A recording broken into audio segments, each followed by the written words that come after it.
വേദിയിലായിരിക്കുന്ന സഭാ ശുശ്രൂഷകൻ, കമ്മിറ്റി അംഗങ്ങളെ, മറ്റു മാതാപിതാക്കളെ, നാം ഇന്നിവിടെ ഒരു വലിയ വികസന ദിവസത്തിന്റെ ഓർമ്മ പുതുക്കുന്നതിനായി ആയിരിക്കുന്നു. അല്പസമയത്തെ ചിന്തകളെ നിലനിർത്തിയിരിക്കുന്നത് കർത്താവായ യേശു ക്രിസ്തു ക്രൂശിൽ കിടന്നുകൊണ്ട് മൊഴിഞ്ഞ 7 തിരുമൊഴികൾ ഒന്നാമത്തേത്. അതിന് ആധാരമായി തിരഞ്ഞെടുത്തിരിക്കുന്ന ഭാഗം വിശുദ്ധ ലൂക്കോസ് എഴുതിയ സുവിശേഷം 23-ാം അധ്യായം അതിന്റെ 34-ാമത്തെ വാക്യം. പിതാവേ, ഇവർ ചെയ്യുന്നത് ഇന്നത് എന്ന് അറിയാവുന്നത് ഇവരോട് ക്ഷമിക്കണമേ. പിതാവേ, ഇവർ ചെയ്യുന്നത് ഇന്നത് എന്ന് അറിയാവുന്നത് ഇവരോട് ക്ഷമിക്കണമേ. നമുക്കൊരു നിമിഷം നമ്മൾ കണ്ണുകളടയ്ക്കാൻ പ്രാർത്ഥിക്കാം. ഞങ്ങളെ വാത്സല്യമായി സ്നേഹിക്കുന്ന ഞങ്ങളുടെ വാഴ്ത്തപ്പെട്ട സ്വർഗ്ഗീയ പിതാവേ, അവിടുന്ന് കാലത്തിന് മുന്നിൽ മാനവകുലത്തിന് വേണ്ടി സഹിച്ച അമരത്യാഗത്തെ ഓർക്കുന്നത് അടിയങ്ങൾ അങ്ങയുടെ കാൽപാദത്തിലായിരിക്കുന്നു. അടിയൻ ചിന്തകളെ ഏകാഗ്രമാക്കുന്നതിനെ അങ്ങയുടെ ദിവ്യമായ സാന്നിധ്യം അടിയങ്ങൾക്ക് പകർന്നു നൽകി ആത്മീയ ചിന്ത അടിയങ്ങൾക്ക് ലഭിക്കുന്ന സഹായം പ്രാർത്ഥിക്കുകയും തുടർന്നുള്ള സമയം അടിയങ്ങൾക്ക് അങ്ങയുടെ വചനത്തെ കുറിച്ച് നൽകാൻ അടിയ ചിന്തകളെ രൂപാന്തരപ്പെടുത്തണമെന്ന് ആമേൻ. ചരിത്രം സാക്ഷ്യം വഹിച്ച എക്കാലത്തെ ഉദാത്തമായ മധ്യസ്ഥ പ്രാർത്ഥനയാണ് കർത്താവായ യേശു ക്രിസ്തു ക്രൂശിൽ കിടന്നുകൊണ്ട് പറയുന്ന ഒന്നാമത്തെ വഴി. പിതാവേ, ഇവർ ചെയ്യുന്നത് ഇന്നത് എന്ന് അറിയുന്നത് ഇവരോട് ക്ഷമിക്കണമേ. നമ്മളൊരു വേദനയുമായിരിക്കുമ്പോഴും മറ്റുള്ളവർക്ക് വേണ്ടി പ്രാർത്ഥിക്കാൻ കഴിയുക എന്നത് ഒരു ദൈവിക ഗുണമാണ്. കർത്താവായ യേശു ക്രിസ്തുവിൽ മാത്രമേ ഈ ഗുണം നമുക്ക് കാണുവാൻ സാധിക്കുകയുള്ളൂ. കഷ്ടത പലപ്പോഴും നമ്മെ ഒരു വലിയ ചാർത്തിലാകുകയും നാം കോപവും ഈർഷ്യയുള്ളവരായി മാറുകയും ചെയ്യുന്നു. എന്നാൽ കർത്താവായ യേശു ക്രിസ്തു കാണിക്കുന്ന ഈ മാതൃക എക്കാലത്തെയും മധ്യസ്ഥതയുടെ അടയാളമായി നമ്മുടെ മുന്നിൽ നിൽക്കുന്നു. പ്രത്യേകിച്ചും അനർത്ഥമായ വേദന തന്നെ ഏൽപ്പിക്കുന്നതിന് വേണ്ടിയുള്ള പ്രാർത്ഥനയാണ് കർത്താവായ യേശു ക്രിസ്തു ക്രൂശിൽ കിടന്നുകൊണ്ട് പറയുന്ന ഒന്നാമത്തെ വഴി. ഈ പ്രാർത്ഥനയിലൂടെ കർത്താവായ യേശു ക്രിസ്തു നമ്മെ ഓർമ്മിക്കുന്നത് ക്ഷമിക്കുന്ന ഒരു വ്യക്തിക്ക് മാത്രമേ ഈശ്വര സാക്ഷാത്കാരം സാധിക്കുള്ളൂ എന്നതാണ്. മനുഷ്യൻ ഉണ്ടായ നാൾ മുതലേ മനുഷ്യൻ മറന്നു പോകുന്നതോ അഥവാ അവൻ ഇല്ലാതെ പോകുന്നതായ ജീവിത മൂല്യമാണ് ക്ഷമ എന്നത്. ക്ഷമയില്ലായ്മ കയ്യിൽ നിന്ന് ആരംഭിക്കുന്നു. പലപ്പോഴും നാം നമ്മുടെ പല ജീവിത പ്രതിസന്ധി ഘട്ടങ്ങളിലും ക്ഷമയില്ലാത്തവരായി മാറുന്നു.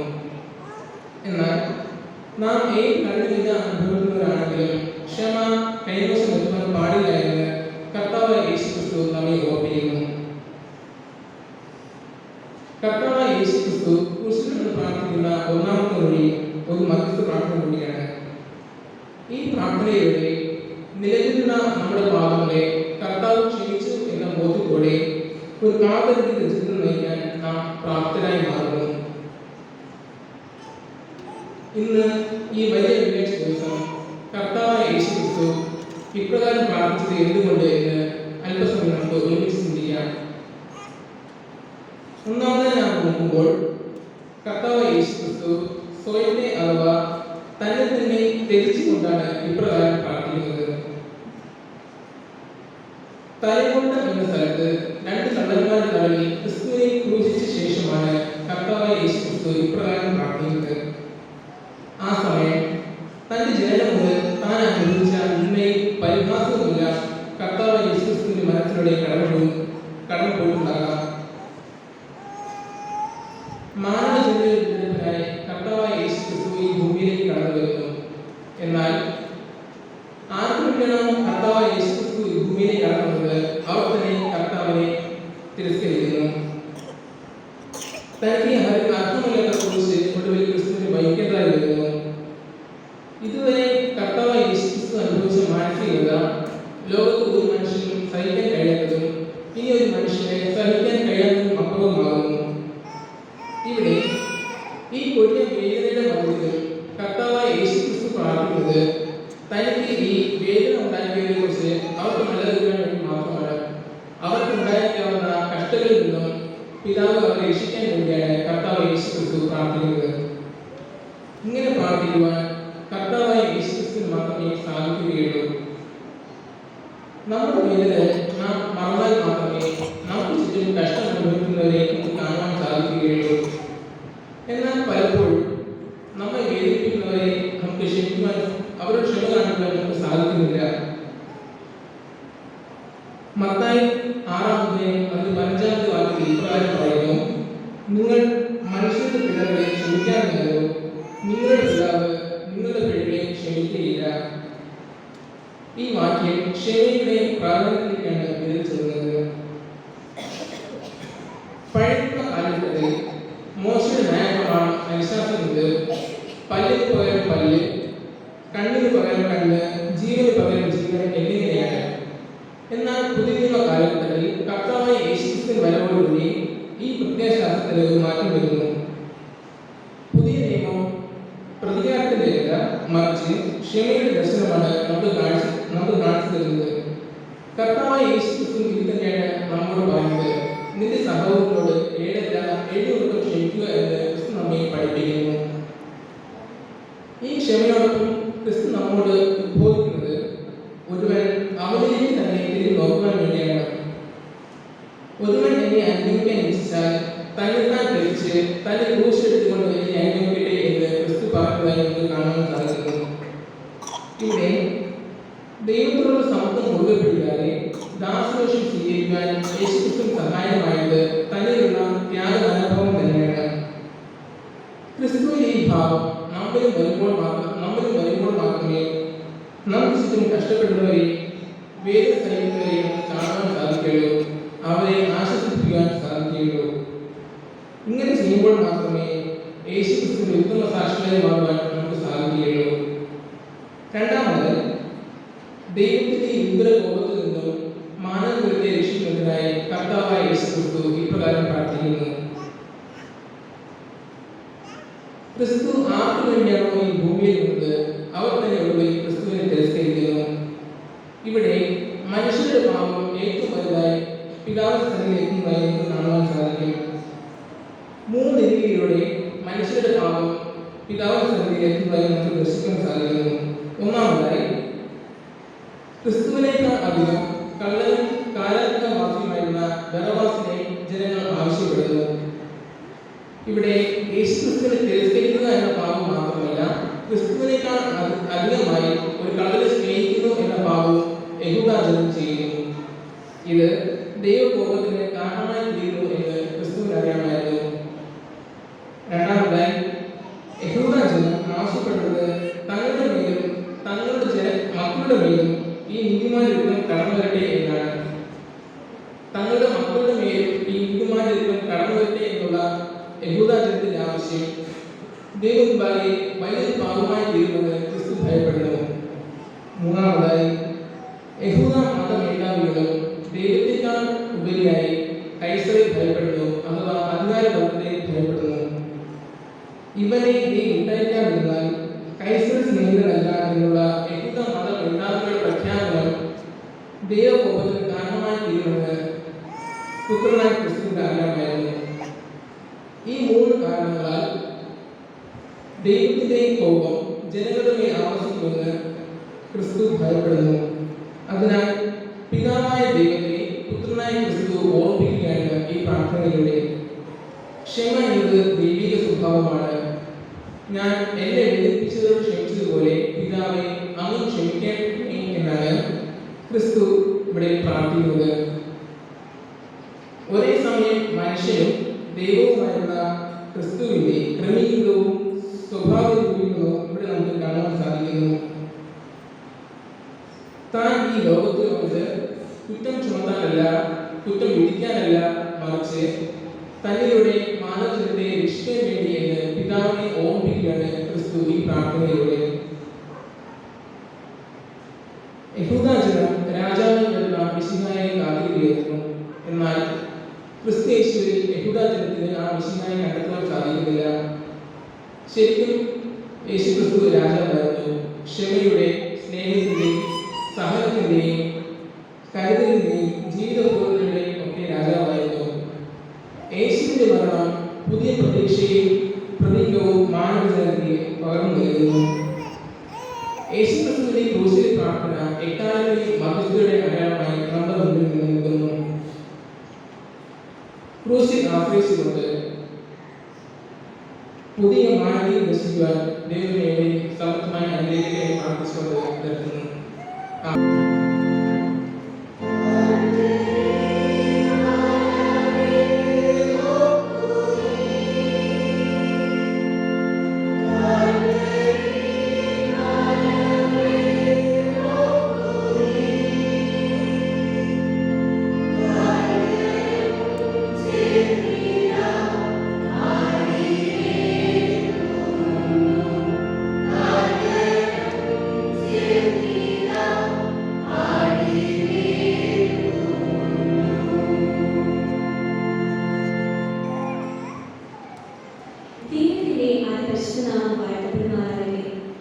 ആകാശത്തിനും ഭൂമിക്കും മധ്യേ ക്രൂശിക്കപ്പെട്ട ക്രൂശിതനായ നമ്മുടെ കർത്താവായ യേശുക്രിസ്തുവിന്റെ രണ്ടാമത്തെ മൊഴി ഇന്ന് ഞാൻ നിന്നോടുകൂടി പരദീസയിലിരിക്കും. വിശുദ്ധ ലൂക്കോസ് എഴുതിയ സുവിശേഷം 23-ാം അധ്യായം അതിന്റെ 43-ാം വാക്യം. ഇന്ന് ഞാൻ നിന്നോടുകൂടി പരദീസയിലിരിക്കും. നമുക്ക് ഒരു നിമിഷം പ്രാർത്ഥിക്കാം. ക്രൂശിലൂടെ സ്നേഹിക്കുകയും പരിപാലിക്കുകയും ചെയ്യുന്ന കർത്താവേ, ഇന്ന് ഈ നല്ല വിദ്യാഭ്യാസം കർത്താവേ, അങ്ങയുടെ ദിവസങ്ങളിൽ അങ്ങയുടെ മൊഴികൾ ധ്യാനിക്കുവാൻ നൽകിയ വിലയേറിയ അവസരത്തിനായി നമ്മോട് സ്തോത്രം ചെയ്യുന്നു. കർത്താവേ, കേൾവിക്കാരായിരിക്കുന്ന ജനതയെ കർത്താവേ അടിയുടെ നാളിൽ ഒന്നതുപോലെ അനുഗ്രഹിക്കണമേ. ആമേൻ. വിശുദ്ധ ലൂക്കോസ് എഴുതിയ സുവിശേഷം 23-ാം അധ്യായം 39 മുതൽ 43 വരെയുള്ള തിരുവചന വേദഭാഗങ്ങൾ നമ്മൾ ശ്രദ്ധിക്കുമ്പോൾ അവിടെ പറയുന്ന സന്ദർഭം ഇങ്ങനെയാണ്. യേശുക്രിസ്തുവിനെ ക്രൂശിക്കാനായി ക്രൂശിൽ കിടക്കുമ്പോൾ അതിനപ്പുറവും ഇപ്പുറവുമായി രണ്ട് കള്ളന്മാരെ ക്രൂശിതനാക്കുന്നത് നമുക്ക് കാണുവാനും സാധിക്കും. അതിലൊരു കള്ളൻ ഇപ്രകാരം യേശുക്രിസ്തുവിനെ നോക്കി ദൂഷിക്കുന്നു, നിന്നെ തന്നെയും ഞങ്ങളെയും രക്ഷിക്കാം. എന്നാൽ മറ്റൊരു കള്ളന്റെ സ്വഭാവം നാം അവിടെ ശ്രദ്ധിക്കേണ്ടതാണ്. കാരണം ആ മറ്റു കള്ളനെ ശാസിക്കുകയാണ്, നീ എന്താണ് പറയുന്നത്? നമ്മളോ ന്യായമായിട്ട് ശിക്ഷ അർഹിക്കുന്നു. എന്നാൽ യേശുക്രിസ്തു ഒരു തെറ്റും ചെയ്യാതെയാണ് ശിക്ഷ അനുഭവിക്കുന്നത്. ഈ സന്ദർഭത്തെ അടിസ്ഥാനമാക്കി 3 ചെറിയ ചിന്തകൾ മാത്രം പങ്കുവയ്ക്കുവാൻ ഞാൻ ആഗ്രഹിക്കുന്നു. ഒന്നാമത്തേത്, കുരിശിൽ കിടക്കുമ്പോഴും മറ്റുള്ളവർക്ക് നന്മ ചെയ്യണമെന്നുള്ള യേശുവിന്റെ ആഗ്രഹം. കുരിശിൽ കിടക്കുമ്പോഴും മറ്റുള്ളവർക്ക് നന്മ ചെയ്യണമെന്നുള്ള യേശുവിന്റെ ആഗ്രഹം. നമുക്കിത് സാധ്യമാണോ? വേദനയിലായിരിക്കുമ്പോഴും പലവിധമായ പ്രതിസന്ധികളായിരിക്കുമ്പോഴും ദാരിദ്ര്യത്തിലായിരിക്കുമ്പോഴും നമുക്കും മറ്റുള്ളവർക്ക് നന്മ ചെയ്യാൻ കഴിയാറുണ്ടോ? നാം ഒരിക്കൽ കൂടി ഒന്ന് ശോധന ചെയ്യേണ്ടതിന്റെ ആവശ്യമുണ്ട്. കിട്ടാത്ത സൗഭാഗ്യങ്ങളെ ഓർത്ത് മാത്രം വിലപിക്കുകയും ദുഃഖിക്കുകയും ദൈവത്തെ കളി പറയുകയും ചെയ്യുന്ന ക്രിസ്ത്യാനികളാണ് നാം ഓരോരുത്തരും. കിട്ടാത്ത സൗഭാഗ്യങ്ങളെ കുറിച്ച് വിലപിക്കാതെ മറ്റുള്ളവർക്ക് കൊടുക്കുവാൻ പറ്റാത്ത സൗഖ്യങ്ങളെ ഓർത്ത് അനുദപിക്കുന്നവരാണ് നാം ഓരോരുത്തരും. മറ്റുള്ളവർക്ക് കൊടുക്കുവാൻ പറ്റാത്ത സൗഖ്യങ്ങളെ ഓർത്ത് അനുദപിക്കുന്നവരാണ് നാം ഓരോരുത്തരും. പ്രിയമുള്ളവരെ, ഇന്ന് നീ എന്നോട് കൂടെ പരദീസയിലിരിക്കും എന്ന വാക്യം ദൈവം ആ കള്ളനോട് പറയുമ്പോൾ ദൈവം ഇത് തന്നെയാണ് തന്റെ ജീവിതത്തിൽ പ്രാവർത്തികമാക്കുന്നത്. കിട്ടാത്ത കൊടുക്കുവാൻ പറ്റാത്ത സൗഖ്യങ്ങളെ ഓർത്ത് അനുദപിക്കുകയാണ് ദൈവം ഇവിടെ ചെയ്യുന്നത്. രണ്ടാമതായി, അനുദപിക്കുന്ന മനുഷ്യനെ മാറോടണയ്ക്കുന്ന ഒരു ദൈവമുണ്ടെന്നുള്ള ശക്തിയായ ചിന്ത. അനുദപിക്കുന്ന മനുഷ്യനെ മാറോടണയ്ക്കുന്ന ദൈവമുണ്ട് എന്നുള്ള ഒരു ശക്തിയായ ചിന്ത. വീണ്ടും തിരുവചന വിഭാഗത്തിലേക്ക് വരുമ്പോൾ അപ്പുറവും ഇപ്പുറവും രണ്ട് കള്ളന്മാരെ ക്രൂശിലേറ്റുന്നത് നമുക്ക് കാണാം. എന്നാൽ നാം അവിടെ ഒന്ന് ചിന്തിക്കണം. അവിടെ ഒരു കള്ളൻ യേശുക്രിസ്തുവിനെ അപ്പോഴും ദുഷിക്കുമ്പോൾ മറ്റൊരു കള്ളൻ ചെയ്യുന്നത് തന്റെ ജീവിതത്തിൽ ഇനിയെങ്കിലും അവസാന നിമിഷത്തിലും എന്തെങ്കിലും മാറ്റം കൊണ്ടുവരും. ദൈവം തന്നെ കൈവിടുകയില്ല എന്നുള്ള ഒരു ശുഭപ്രതീക്ഷ അവിടെ നടക്കുന്നതായിട്ട് നമുക്ക് കാണുവാൻ സാധിക്കും. അതുപോലെ തന്നെ നമുക്ക് നമ്മുടെ തിരുവചന ഭാഗത്തിൽ വന്നാൽ അറിയാം, നിന്റെ പാപം എത്ര കഴിച്ചുകൊണ്ടായിരുന്നാലും അത് ഹിമം പോലെ ലഭിക്കും എന്ന വേദഭാഗം. അത് യേശുക്രിസ്തു വീണ്ടും തന്റെ ജീവിതത്തിലൂടെ പ്രാവർത്തികമാക്കുന്നത് നമുക്ക് കാണുവാനായി സാധിക്കും. നാം ഓരോരുത്തരും എല്ലാവരും ചിന്തിക്കേണ്ടതാണ്. എല്ലാവരും പാപങ്ങളാലും പലവിധമായ പ്രയാസങ്ങളാലും പ്രതിസന്ധികളാലും മനോവ്യാകുലങ്ങളാലും ഇരിക്കുന്നവരാണ് നാം ഓരോരുത്തരും. നാം എത്ര പാപം ചെയ്താലും അത് എത്ര കടിച്ചുകൊണ്ടായിരുന്നാലും ദൈവം അത് ഹിമം പോലെ ലഭിക്കും. അതാണ് ഇന്ന് നീ എന്നോട് കൂടെ പരദീസയിലിരിക്കും എന്ന വാക്യം നമുക്ക് മനസ്സിലാക്കുവാനായി സാധിക്കുന്നത്. മൂന്നാമതായും അവസാനമായും ഉള്ള ചിന്ത, ഒന്നും നമ്മുടെ നാശത്തിന് വേണ്ടിയല്ല, എല്ലാം നമ്മുടെ ക്ഷേമത്തിന് വേണ്ടിയാണെന്നുള്ള പഠിപ്പിക്കൽ. ഒന്നും നമ്മുടെ നാശത്തിന് വേണ്ടിയല്ല, എല്ലാം നമ്മുടെ ക്ഷേമത്തിന് വേണ്ടിയാണെന്നുള്ള പഠിപ്പിക്കൽ. പ്രിയമുള്ളവരെ, യേശു ക്രൂശിൽ കിടക്കുന്നുണ്ട്. രണ്ട് സ്വഭാവത്തിലുള്ള വ്യക്തികളെയാണ് നമുക്ക് അപ്പുറവും ഇപ്പുറവും കാണുവാനായിട്ട് സാധിക്കുന്നത്. നാം അവരെ ഒന്ന് ശ്രദ്ധിക്കണം. ഒന്നാമത്തെ ആൾ യേശുവിനെ കുറിച്ച് അപ്പോഴും ദുഷിച്ചുകൊണ്ടേയിരിക്കുന്നു. രണ്ടാമത്തെ ആൾ തനിക്കും യേശുവിനോടൊപ്പം ചേരണമെന്നുള്ള ശുഭപ്രതീക്ഷയാൽ നിൽക്കുന്നു. അവിടെ ഒന്നാമത്തെ ആൾ, അതായത് യേശുവിനെ കുറിച്ച് കള്ളി പറയുന്ന ആ ഒരു കള്ളന് ഇനി ഒന്ന് മാത്രമേ ഉള്ളൂ മരണം, ഒന്ന് മാത്രമേ ഉള്ളൂ നാശം. ജീവിതത്തിൽ ഇനി ഒരു പ്രതീക്ഷകളും ആ കള്ളൻ നോക്കുന്നില്ല. എന്നാൽ രണ്ടാമത്തെ കള്ളൻ ദൈവത്തോട്, യേശു ക്രിസ്തുവിനോട് പറയുന്നത്, കർത്താവേ, നീ സ്വർഗ്ഗത്തിലേക്ക് പോകുമ്പോൾ എന്നെയും ഓർക്കണമേ, എന്നെയും കൂടെ ഓർക്കണമേ എന്ന് പറയുകയാണ്. അവിടെ യേശു ക്രിസ്തു ആ കള്ളനെ തള്ളി പറയുകയില്ല.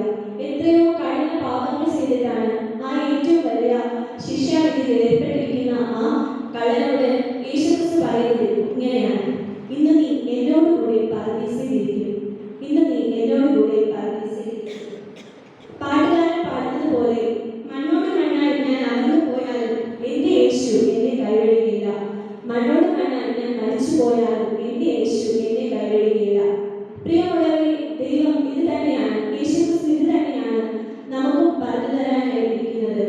എന്തൊക്കെ പ്രശ്നങ്ങളുണ്ടായാലും എന്തൊക്കെ പ്രതികൂലങ്ങളുണ്ടായാലും നാം ഓരോരുത്തരും പ്രാർത്ഥിക്കേണ്ടതും ആദ്യം ചിന്തിക്കേണ്ടതും ജീവിതത്തിൽ മാതൃകയാക്കേണ്ടതും യേശു ക്രിസ്തുവിനെയാണ്.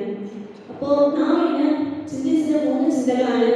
ഒന്ന്, കുരിശിൽ കിടക്കുമ്പോഴും മറ്റുള്ളവർക്ക് നന്മ ചെയ്യണമെന്നുള്ള യേശുവിന്റെ ആഗ്രഹം. അനുദപിക്കുന്ന മനുഷ്യനെ മാറോടണിക്കുന്ന ഒരു ദൈവമുണ്ടെന്നുള്ള ശക്തിയായ ചിന്ത. ഒന്നും നമ്മുടെ നാശത്തിന് വേണ്ടിയല്ല, എല്ലാം നമ്മുടെ ക്ഷേമത്തിന് വേണ്ടിയാണെന്നുള്ള പഠിപ്പിക്കൽ. പ്രിയമുള്ളവരെ, ഇതുപോലെ യേശു ക്രിസ്തു നമ്മോട് ഇന്ന് നീ എന്നോട് കൂടെ പരദീസയിലിരിക്കും എന്ന വാചകം കേൾക്കാനായി, തന്റെ ജീവിതത്തിൽ അത് പ്രാവർത്തികമാക്കുവാനായി ദൈവം നമ്മെ ഓരോരുത്തരെയും സമർപ്പിച്ച് അനുഗ്രഹിക്കുമാറാകട്ടെ. ആമേൻ.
ചെയ്യേണ്ടത് മറ്റുള്ളവരെ നമുക്ക് പഠിപ്പിക്കാം.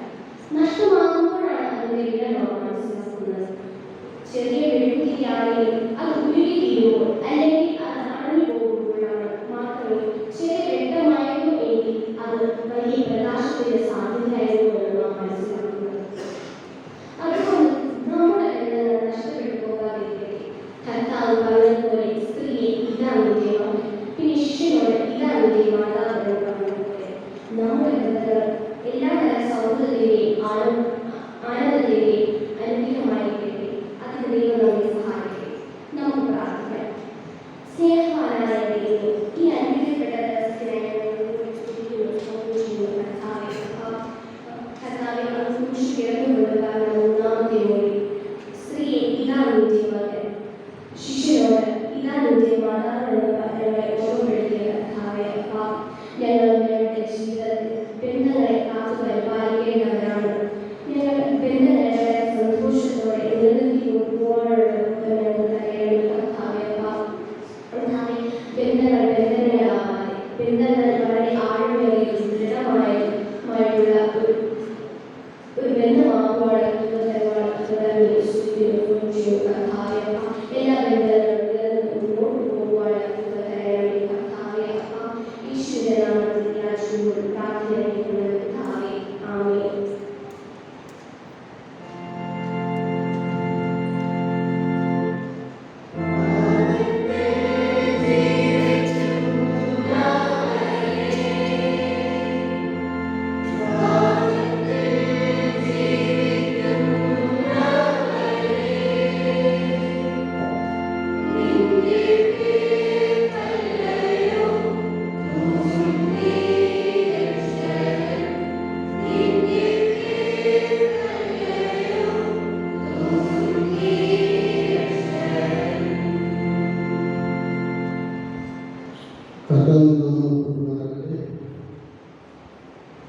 ഇങ്ങനെ വളരെ ശുശ്രൂഷകൾക്ക്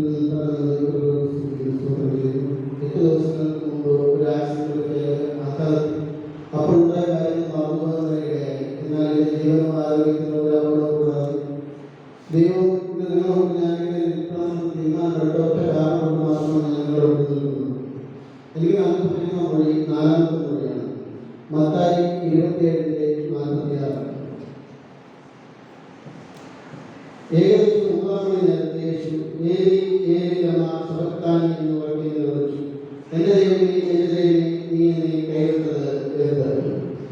മനുഷ്യചരിത്രത്തിൽ തന്നെ ഏറ്റവും ക്രൂരമായ ശിക്ഷാവിധികളിലൊന്ന് തന്നെയാണ് ക്രൂശീകരണം. ആ ക്രൂശീകരണത്തിലേക്ക് എത്തുന്നതിന് മുമ്പ് ചാട്ടവാറടികളാലും മറ്റുമായി യേശുക്രിസ്തു ഏറെ വേദനകൾ സഹിക്കേണ്ടതായിരുന്നു. ആ വേദന സഹിച്ച് ക്രൂശിലായിരുന്നപ്പോഴും യേശു 7 മൊഴികൾ പറഞ്ഞു. ഇതിൽ 4ാമത്തെ മൊഴിയുടെ അനേക പ്രത്യേകതകളുള്ള മൊഴികളാണ്. അത് മത്തായി മാർക്കോസുകളിലാണ് രേഖപ്പെടുത്തിയിരിക്കുന്നതെന്ന് കാണാം. കൂടാതെ രചനയിൽ മറ്റൊരു വളരെ വ്യത്യസ്തമായിട്ടാണ് ഈ മൊഴി കാണാൻ കഴിയുന്നത്. ഞാൻ പറഞ്ഞതുപോലെ മത്തായി മാർക്കോസ് മാത്രമാണ് ഈ മൊഴി രേഖപ്പെടുത്തിയിരിക്കുന്നത് എന്ന ഈ മൊഴിയുടെ ഒരു പ്രത്യേകതയാണ്. കൂടാതെ 6 മുതൽ 9 വരെ ദേശത്ത് അന്ധകാരം വ്യാപിച്ചതായി നമുക്ക് കാണാൻ കഴിയും. ഈ സമയത്ത് പറഞ്ഞിരിക്കുന്ന ഒരു മൊഴിയാണ് 4ാമത്തെ മൊഴി. മറ്റു 3 മൊഴികൾ വീതം അന്ധകാരത്തിന് മുമ്പും അതിനുശേഷമായി പറഞ്ഞിരിക്കുന്നതായിട്ട് നമുക്ക് ഇവിടെ കാണാൻ കഴിയും. ആദ്യത്തെയും അവസാനത്തെയും 4ാമത്തെ മൊഴി ദൈവത്തോടുള്ള ഒരു പ്രാർത്ഥനയും യാചനയുമായിരുന്നെങ്കിൽ 4ാമത്തെ മൊഴി മാത്രമാണ് അവിടെ യേശുക്രിസ്തു പിതാവിനാണ് സാധാരണ സംബോധന ചെയ്യാറുള്ളത്. എന്നാൽ ഇവിടെ ദൈവത്തെ സംബോധന ചെയ്തിരിക്കുന്നതായിട്ട് നമുക്ക് കാണാനായി കഴിയും. മനുഷ്യന്റെ വേദനകൾക്ക് സമാനമായി നൊമ്പരം കയറ്റുമായി കൊണ്ടാണ് യേശു ക്രൂശിൽ രക്ഷിക്കുന്നത്. രോഗികൾക്ക് സൗഖ്യം കൊടുത്ത മരിച്ചവരെ ഉയർപ്പിച്ച സഭയെ ശുദ്ധീകരിച്ച ഒരു യേശുക്രിസ്തുവാണ് ഇന്ന് ഈ വേദനയുടെ ദൈവത്തെ കുറിച്ച് നിലവിളിക്കുന്നത്. ഇതൊരു പരാജയത്തിന്റെ ഒരു നിലവിളിയായിരുന്നില്ല. പകരം തന്റെ ഏകജാതന്റെ പുത്രത്തേക്കാൾ ഈ ലോകത്തെ നമ്മെ സ്നേഹിച്ച നമ്മുടെ ദൈവത്തിന്റെ ഒരു പിതൃത്വത്തിന്റെ ഒരു ഭംഗിയാണ്, അല്ലെങ്കിൽ ആ ഒരു സ്നേഹത്തെയാണ് നമുക്കിവിടെ കാണുവാനായി കഴിയുന്നത്. ഈ പ്രസ്തുത വഴി 22ാം സങ്കീർത്തനത്തിന് ആധാരമായി വിവരിച്ചിരിക്കുന്നതായിട്ട് നമുക്കിവിടെ കാണുവാനായിട്ട് കഴിയും. മനുഷ്യസഹജമായ സാധനങ്ങൾക്ക് അതീതമായി ഏറ്റുവാങ്ങേണ്ടി വരുന്ന നൊമ്പരങ്ങളുടെ പദ്ധതി ദൈവത്തിന്റെ പിൻബലത്തെ നേടാനുള്ള ആത്മീയ ഊർജ്ജമാണ് ഈ ധ്യാനത്തിലൂടെ നമുക്ക് കഴിയുന്നത്. സങ്കീർത്തനം 22 ഒരു മശീക സങ്കീർത്തനമായാണ് കരുതപ്പെടുന്നത്. ദാവീദ് ഈ സംഗീതത്തിലെ ഭാഗം ചൊല്ലിക്കൊണ്ട് സൃഷ്ടിയുടെ വീണ്ടെടുപ്പിന്റെ വേദന യേശു സ്വയം ഏറ്റെടുത്തതായി നമുക്ക് കാണാൻ കഴിയും. അതുകൂടാതെ പ്രധാനമായ രണ്ട് ആശയങ്ങളാണ് ഞാൻ നമ്മെ പങ്കുവയ്ക്കാൻ ആഗ്രഹിക്കുന്നത്. ഒന്ന്, ദേവി എന്ന അഭിസംബോധന. പിതാവ് എന്ന അഭിസംബോധന ചെയ്ത യേശു നമുക്ക് പലതവണ ഈ വേദഭാഗത്തിൽ കാണാൻ കഴിയും. എന്നാൽ ദേവി എന്നാണ് ഇവിടെ യേശു ക്രിസ്തു തന്റെ പിതാവിനെ വിളിക്കുന്നത്. നാം സാധാരണ മനുഷ്യർക്ക് വേദന ഉണ്ടാകുമ്പോഴെല്ലാം നമ്മൾ ഈശ്വരനെ നമ്മൾ വിളിക്കുന്നത് ദേവിയെ എന്നാണ്. അതുപോലെ ഒരു സാധാരണ മനുഷ്യനിലേക്ക് ഇറങ്ങി വന്ന യേശു ആ വേദനയുടെ മധ്യത്തിൽ ദേവിയെ വിളിച്ച് ഒരു സാധാരണ മനുഷ്യനായി, ഒരു മനുഷ്യന്റെ പ്രതീകമായി വേദനകളും കഷ്ടപ്പാടുകളും ഒറ്റപ്പെടലുകളും എല്ലാം അനുഭവിക്കുന്നതായി നമ്മളിവിടെ കാണാനായിട്ട് കഴിയും. ഈ വേദനകളും മറ്റും അനുഭവിക്കുന്നതിന്റെ ഒരു പ്രവചനം യെശയ്യാ 53 അധ്യായത്തിൽ വായിക്കുമ്പോൾ നമുക്ക് അവിടെ കാണാനായി കഴിയും. കൂടാതെ ഇവിടെ എന്ന പദം ഉപയോഗിക്കുന്നത് കാണാം. ഇത് മാർക്കോസ് അരാമി ഭാഷയിലും മത്തായി എബ്രായ ഭാഷയിലുമായിട്ടാണ് കൊടുത്തിരിക്കുന്നത്. ഏവി എന്നാൽ ദൈവമെന്നും എന്നാൽ ദൈവം, ഏവി എന്നാൽ എന്റെ ദൈവം എന്നാണ് ഇവിടെ അർത്ഥം വരുന്നത്. നമ്മുടെ ജീവിതത്തിൽ പലപ്പോഴും കൈകളുടെ സന്ദർഭങ്ങളിലെല്ലാം കടന്നു പോകുമ്പോൾ നമ്മളെപ്പോഴും ആദ്യം നമ്മുടെ മനുഷ്യരുടെ ആശ്രയമായിരിക്കും വയ്ക്കാറ്. ആ ആശ്രയമെല്ലാം എപ്പോഴും നമ്മളെ കൈവിടുന്ന അവസ്ഥയിൽ, ഒറ്റപ്പെടുന്ന അവസ്ഥയിലായിരിക്കും നമ്മൾ അവസാനമായി നമ്മൾ ദൈവത്തെ എന്നെ കൈവിടരുത്, അല്ലെങ്കിൽ ദൈവത്തെ പ്രവർത്തിക്കണമേ, ദൈവത്തെ കൂടാതിരിക്കണമേ എന്നുള്ള പ്രാർത്ഥനയോടെ ദൈവത്തിലേക്ക് പോകുന്നത്. അതുപോലെ യേശു ക്രിസ്തു തന്റെ പിതാവിനെ, അതായത് സ്വന്തം ശരീരത്തെ പോലെ എല്ലാത്തിലും എന്ത് ചെയ്താലും തന്റെ പിതാവിനോടൊപ്പം നിന്നിട്ട് ആ പിതാവ് തന്നെ കൈവിട്ടുവോ എന്ന ചിന്താഗതിയിലേക്ക് പോയപ്പോൾ എന്തോ ഒരു വേദന സഹജമായ സന്ദർഭത്തിലൂടെ യേശു കടന്നു പോയതെന്ന് നാം ഇപ്പോൾ ചിന്തിക്കേണ്ടതായിട്ടുണ്ട്. രണ്ട്, കൈവിടപ്പെട്ട അവസ്ഥ. ജീവിതത്തിൽ പല ഘട്ടങ്ങളിലും നമ്മൾ കൈവിടപ്പെടലുകൾ അനുഭവിച്ചിട്ടുള്ളവരായിരിക്കാം. നമ്മൾ എല്ലാവരും ഭാഗ്യം ചെയ്ത ഒരു സമൂഹത്തിൽ ജനിച്ച വ്യക്തികളാണ്. നമുക്ക് നൽകിയിരിക്കുന്ന മാതാപിതാക്കൾ, അല്ലെങ്കിൽ നമുക്ക് നൽകിയിരിക്കുന്ന കുഞ്ഞുങ്ങൾ, നമ്മളായിരിക്കുന്ന ഒരു സമൂഹം, ശാന്തതയും ക്രിസ്തീയ ആരാധനകൾക്ക് അനുകൂലമായ ഒത്തുവരവുകളെല്ലാം ആയി സന്തോഷകരമായ സമൂഹത്തിലാണ് നമ്മൾ നയിക്കപ്പെടുന്നത്. എന്നാൽ പലയിടങ്ങളിലും മാതാപിതാക്കളാൽ കൈവിടപ്പെട്ട കുഞ്ഞുമക്കൾ, സ്വന്തം നാട്ടുകാരെ കൈവിടപ്പെട്ട മാതാപിതാക്കൾ, കൂട്ടുകാരിൽ നിന്ന് ഒറ്റപ്പെടുന്ന അവസ്ഥകൾ, നമ്മൾ നാളെ നമുക്കൊരു വേദനയാകുന്ന കാര്യങ്ങളോ നമുക്ക് ആരുമില്ലാതാവുന്ന അവസ്ഥകൾ, ഇതിലൂടെ നമ്മൾ പോയിട്ടുള്ളവരാണ് നമ്മളുടെ. അതുപോലെ ദൈവങ്ങളുടെ ഭക്തന്മാരുടെ ഒരു പ്രാർത്ഥന. എന്നാൽ പിതാവിന്റെ സന്നിധി അവസാനമായി കണ്ട് പിതാവിന്റെ മുഖം കാണുന്ന പുസ്തകമായ പുത്രന് ആ കൈവിടൽ എത്ര തന്നെ വേദനാജനകമായിരിക്കാം. എങ്കിലും പിതാവിൻ നാമത്തിൽ പുത്രൻ എല്ലാം സഹിക്കുന്നതായി നമുക്ക് കാണാൻ കഴിയും. അവസാനം വഴിയിരിക്കുന്ന പിതാവെ നാം സംബോധന ചെയ്യുന്നതായി കാണാം. നമ്മുടെ ജീവിതത്തിൽ വരുന്ന കൈവിടൽപ്പെടുന്ന അവസ്ഥയിൽ തളർന്നു പോകാതെ ശുഭാപ്തി വിശ്വസ്തരായിരിക്കാനാണ് നമുക്കിവിടെ യേശു ക്രിസ്തു പഠിപ്പിക്കുന്നത്. ഏത് പ്രവർത്തന ഘട്ടത്തിലും ദൈവത്തിലുള്ള പ്രത്യാശ അതിജീവനത്തിന്റെ കരുത്താണ്. ക്രിസ്തീയ മാർഗ്ഗത്തിൽ ലോകത്തിൽ പറഞ്ഞാൽ ഏറ്റവും വലിയ സന്ദേശവും ഇതാണ്. പ്രത്യാശയുടെ സന്ദേശമാണ് ക്രൂശ് വിളംബരം ചെയ്യുന്നത്. ഫാദർ രാമസ്വാമി വാക്കുകളിൽ പ്രകാരമാണ് ദൈവത്തിന്റെ വേദന അസഹ്യമായപ്പോഴാണ് നിലവിളി ഉയർന്നത്. അത് ലോകത്തിലെ ഓരോ കൈക്കും വേണ്ടിയുള്ളതാണ്. നാം ഓരോരുത്തരും ദുഃഖവെളിയായിട്ട് ഈ സമൂഹത്തിലേക്ക് കടന്നു വരുമ്പോൾ നമുക്ക് ഓരോരുത്തർക്കും യേശു ക്രിസ്തു ഒറ്റിക്കൊടുത്ത യൂതരായിരുന്നാൽ, നമ്മൾ ചെയ്ത പാപങ്ങളായിരുന്നാൽ എല്ലാത്തിനും ഒരു കണ്ടുകെട്ടാണ് യേശു ക്രിസ്തുവിനെ പറഞ്ഞതെന്ന് നമുക്ക് വ്യക്തമായി കാണാൻ കഴിയും. നമ്മൾ ചെയ്ത പാപങ്ങൾ നമ്മൾ ഓരോ ദുഃഖവിശേഷവും കടന്നു വരുമ്പോൾ നാം തീരുമാനിക്കും നാം യൂതരാണോ അതോ നമ്മൾ പത്രോസിനെ ഉറപ്പുള്ള പാടാണോ എന്ന് നാം സ്വയം ആലോചിക്കുകയും ചിന്തിക്കുകയും ചെയ്യേണ്ട ഒരു കാര്യം തന്നെയാണ്. ആ ഒരു ക്രൂശിലുള്ള പ്രത്യേകത കൂടിക്കൊണ്ട് നമ്മുടെ ജീവിതത്തെ കെട്ടിപ്പടുക്കുവാനും ഇതിനൊരു ദുഃഖവെളി ആഴ്ച യേശുക്രിസ്തുവിനെ ഒത്തുകൊടുക്കുന്നതായിട്ടല്ല, യേശുക്രിസ്തുവിനെ ആരാധിക്കുന്ന ക്രൂശിന്റെ പ്രത്യേകതയോടുകൂടിയുള്ള ജീവിതം നയിക്കുന്നവരായി പങ്കെടുക്കാൻ ശക്തരാകട്ടെ എന്ന് പ്രാർത്ഥിച്ചുകൊണ്ട് ഞാൻ വാർത്ത ആമേൻ.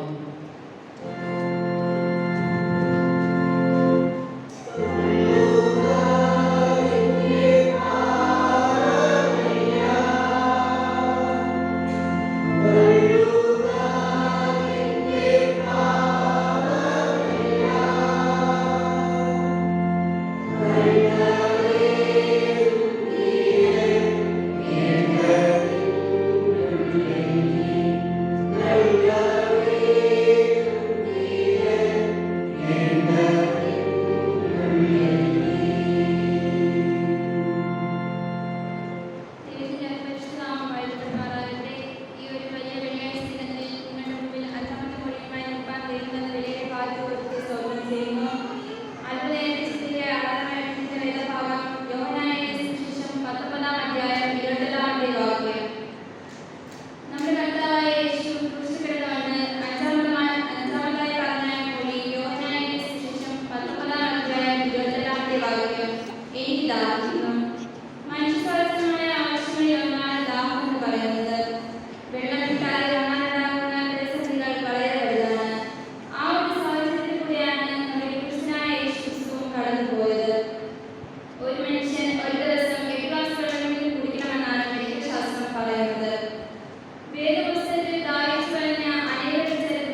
ചെയ്യാൻ ഉദ്ദേശിച്ചത് ആ കാര്യം പൂർത്തീകരിക്കാൻ അഥവാ ആ കാര്യം ലക്ഷ്യസ്ഥാനത്ത് എത്തിക്കുന്നതിന് നമുക്ക് നിവൃത്തിയായി എന്ന് വ്യാഖ്യാനിക്കാം. യേശുക്രിസ്തു ക്രൂശിൽ കിടന്നുകൊണ്ട് നിവൃത്തിയായി എന്ന് പറഞ്ഞത് എന്തുകൊണ്ടായിരിക്കാം? ഞാൻ ഒന്ന് ചിന്തിച്ചപ്പോൾ ഞാൻ രണ്ടു തരം കണ്ടെത്തി. ഒന്നാമതായി യേശുവിന്റെ ജീവിത ദൗത്യം നിവൃത്തിയായി. രണ്ടാമത് ലോക ജനതയ്ക്കുള്ള രക്ഷാമാർഗം നിവൃത്തിയായി. ബൈബിൾ പഠിക്കുമ്പോൾ ചിലപ്പോൾ നമുക്ക് ഇനിയും ഇതിലുപരിയുള്ള നല്ല ഉത്തരങ്ങൾ ലഭിക്കുവാൻ സാധിക്കും. കർത്താവായ യേശുക്രിസ്തു ക്രൂശിൽ വെച്ച് തന്റെ ദൗത്യ നിർവഹണം ഒറ്റവാക്കിൽ പ്രസ്താവിക്കുകയുണ്ടായി. തെത്തലസ്റ്റാ എന്നതൊരു ഗ്രീക്ക് പദമാണ്. മലയാളത്തിൽ നിവൃത്തിയായി എന്നും ഇംഗ്ലീഷിൽ ഇതിനെ ഇറ്റ് ഈസ് ഫിനിഷ്ഡ് എന്നും ആണ് വ്യാഖ്യാനം. 33.5 വർഷം ജീവിച്ച കർത്താവ് 3.5 വർഷം കൊണ്ട് തന്റെ പ്രവൃത്തിയെല്ലാം തികച്ച് സ്വസ്ഥനായി. എന്നിട്ട് പ്രസ്താവിച്ചു, ക്രൂശിൽ വെച്ച് പ്രസ്താവിച്ചു, നിവൃത്തിയായി. ഈ സംഭവം 4 സുവിശേഷങ്ങളിലായി രേഖപ്പെടുത്തിയിട്ടുണ്ട്. മത്തായിയുടെ സുവിശേഷം 27-ാം അധ്യായം അതിന്റെ 50-ാമത്തെ വാക്യം ഇപ്രകാരമാണ്: യേശു പിന്നെ ഉറക്കെ നിലവിളിച്ചു, പ്രാണനെ വിട്ടു. യേശു പിന്നെ ഉറക്കെ നിലവിളിച്ചു, പ്രാണനെ വിട്ടു. മർക്കോസിന്റെ സുവിശേഷം 15-ാം അധ്യായം 37-ാമത്തെ വാക്യം: യേശു ഉറക്കെ നിലവിളിച്ചു, പ്രാണനെ വിട്ടു. യേശു ഉറക്കെ നിലവിളിച്ചു, പ്രാണനെ വിട്ടു. ലൂക്കോസിന്റെ സുവിശേഷം 23-ാം അധ്യായം 46-ാമത്തെ വാക്യം വായിക്കുമ്പോൾ യേശു അത്യുച്ചത്തിൽ പിതാവേ, ഞാൻ എന്റെ ആത്മാവിനെ കൃപയിൽ ഏൽപ്പിക്കുന്നു എന്ന് നിലവിളിച്ചു പറഞ്ഞു. ഇത് പറഞ്ഞിട്ട് പ്രാണനെ വിട്ടു. നമ്മൾ ഈ 3 സുവിശേഷന്മാരും യേശുക്രിസ്തു എങ്ങനെയാണ് നിലവിളിച്ചത്, ഏത് വിധമാണ് നിലവിളിച്ചത് എന്ന് രേഖപ്പെടുത്തിയിരിക്കുന്നു. അത് ഉറക്കെ എന്ന പദമാണ് ഉപയോഗിച്ചിരിക്കുന്നത്. ഉറക്കെയാണ് യേശുക്രിസ്തു നിലവിളിച്ചത്. എന്നാൽ അവരാരും യേശുക്രിസ്തു എന്താണ് ഉറക്കെ പറഞ്ഞതെന്ന് രേഖപ്പെടുത്തിയിട്ടില്ല. യോഹന്നാന്റെ സുവിശേഷം 19-ാം അധ്യായം അതിന്റെ 30-ാമത്തെ വാക്യം വായിക്കുമ്പോൾ യേശു കുളിച്ച വീഞ്ഞു കുടിച്ച ശേഷം നിവൃത്തിയായി എന്ന് പറഞ്ഞു തല ചായ്ച്ചു ആത്മാവിനെ ഏൽപ്പിച്ചു. ക്രൂശിനരികെ നിന്ന യോഹന്നാൻ മാത്രമാണ് നിവൃത്തിയായി എന്നാണ് യേശുക്രിസ്തു ഉറക്കെ പറഞ്ഞത് എന്ന് രേഖപ്പെടുത്തിയിട്ടുള്ളത്. ഈ നിവൃത്തിയായി എന്നുള്ള ശബ്ദം സർവഭൂമിയുടെ വീണ്ടെടുപ്പ് ആണ് നിവൃത്തിയായത്. നിവൃത്തിയായി എന്നത് ഒരു ജേതാവിന്റെ വിജയധ്വനിയാണ്, അല്ലാതെ ഒരു പരാജിതന്റെ രോദനമല്ല. മുൻപ് നാം ചിന്തിച്ച 2 മൊഴികളിൽ യേശുക്രിസ്തു വേദനയാണ് അപേക്ഷിച്ചത് എന്ന് നമുക്ക് കാണുവാൻ സാധിക്കും. നിവൃത്തിയായി എന്നത് പ്രവൃത്തി വിജയകരമായി പരിസമാപിച്ചതിന്റെ പ്രതിധ്വനിയാണ്, അല്ലാതെ വേദനയ്ക്ക് അർത്തി വന്നവന്റെ ആശ്വാസമല്ല. ക്രിസ്തേശുവിന്റെ താഴ്ചയുടെ ആഴവും ലക്ഷ്യവും നാം ക്രൂശിൽ കാണുന്നു. നമ്മുടെ ലക്ഷ്യത്തെ അടിസ്ഥാനമായ ക്രിസ്തുവിന്റെ ദൗത്യം സമാപിക്കുകയാണ്. സ്വർഗത്തിൽ നിന്ന് മനുഷ്യനായി ഭൂമിയിൽ ഇറങ്ങി വന്ന് താൻ ഏറ്റ പ്രവൃത്തി എല്ലാം ചെയ്തു തീർത്തു എന്ന സന്തോഷം നമുക്ക് ഇവിടെ കാണുവാൻ സാധിക്കും. പിതാവായ ദൈവത്തെ വെളിപ്പെടുത്തുക എന്ന പ്രവൃത്തി പൂർണ്ണമായും പ്രവൃത്തിയായിരിക്കുകയാണ്. ഒരു പാപി രക്ഷിക്കുന്നതിന് വേണ്ടി ന്യായപ്രമാണം അനുശാസിക്കുന്നതെല്ലാം ചെയ്തു തീർത്തു. സാത്താന്റെ ശക്തികളെല്ലാം തകർത്തു. തിരുവെട്ടുകൾ നിവൃത്തിയായി. പഴയ അനുഷ്ഠാനങ്ങളും പുരോഹിത ക്രമങ്ങളും നിവൃത്തിയായി. പ്രിയമുള്ളവരെ, ദൈവം തന്റെ ഏകജാതനായ പുത്രനെ സ്വർഗീയ മഹിമകൾ വെടിഞ്ഞ് കൊടിയ വേദന സഹിക്കാൻ ഈ ലോകത്തിലേക്ക് അയച്ചു. യേശു ഈ ഭൂമിയിൽ വന്നതിന് വ്യക്തമായ ഒരു ദൗത്യം ഉണ്ടായിരുന്നു. ആ ദൗത്യം പൂർണ്ണ ഉത്തരവാദിത്വത്തോടെ നിറവേറ്റി. ക്രൂശ് മരണം സ്വയം വഹിച്ച് തന്റെ ജീവിത ദൗത്യം നിവൃത്തിയായി എന്ന് ക്രൂശിൽ വെച്ച് യേശു പറയുന്നു. നാം എപ്രകാരം ഇവിടെ ജീവിച്ചു എന്നതിലല്ല, നാം ജീവിച്ച കാലം എപ്രകാരം ജീവിച്ചു എന്നതാണ് പ്രാധാന്യം. പ്രിയമുള്ളവരെ, യേശുക്രിസ്തു നിവൃത്തിയായി എന്ന് പറഞ്ഞതിലൂടെ യേശുവിന്റെ ജീവിത ദൗത്യം നിവൃത്തിയായി. ലോക ജനതയ്ക്കുള്ള രക്ഷാമാർഗം നിവൃത്തിയായി. ഒരിക്കൽ ഒരു മരം ചോദിച്ചു, എന്റെ ചില്ലകൾ വെട്ടി അനേകായിരം ക്രൂശുകൾ നിങ്ങൾ ഉണ്ടാക്കിയിരിക്കും, എന്നിട്ട് നിങ്ങളിൽ നിന്ന് എന്തേ ഒരു ക്രിസ്തു ജനിച്ചില്ല? എന്നിട്ടും നിങ്ങളിൽ നിന്ന് എന്തേ ഒരു ക്രിസ്തു ജനിച്ചില്ല? നമ്മുടെ ജീവിത ദൗത്യം എന്താണ്?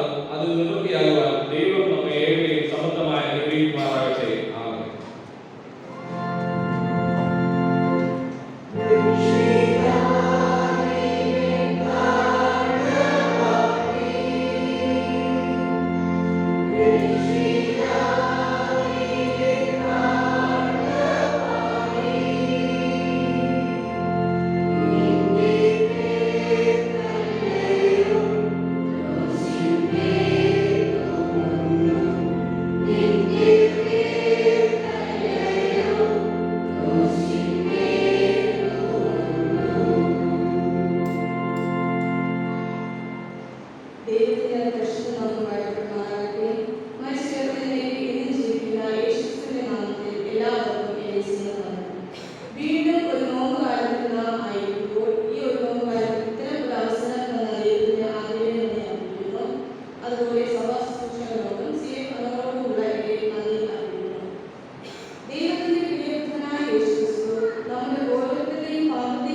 സഭയിൽ ആയിരിക്കുന്നത് അങ്ങയോട് അപേക്ഷിക്കുന്ന ഓരോ മക്കളുടെയും പ്രാർത്ഥന അങ്ങയുടെ ഞങ്ങളെയും പ്രാർത്ഥിക്കുന്നു. കർത്താവിന്റെ ക്രൂശിനെ സമീപിച്ചിരിക്കുന്ന ഞങ്ങൾ ഓരോരുത്തരും നന്ദിയോടെ അവരുടെ സ്തുതിപ്പാനും വിശ്വസ്തയോടെ ഞങ്ങളുടെ രക്ഷകനെ സേവിപ്പാനും സന്തോഷത്തോടും സ്നേഹത്തോടും ഞങ്ങളെ അങ്ങേക്ക് സമർപ്പിച്ച് ജീവിപ്പാനുമായി കൃപ നൽകണമേ. വചനം പറയുന്ന അടിയെയും കേൾക്കുന്ന അങ്ങയുടെ പ്രിയ മക്കളെയും ഒരുപോലെ അനുഗ്രഹിക്കണമേ. വചനം ഞങ്ങളുടെ കാലദൈവവും പാതയ്ക്ക് പ്രകാശവുമായിരിക്കുവാൻ സഹായിക്കണമേ. ആമേൻ.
ചിന്തിക്കേണ്ടതുണ്ട്.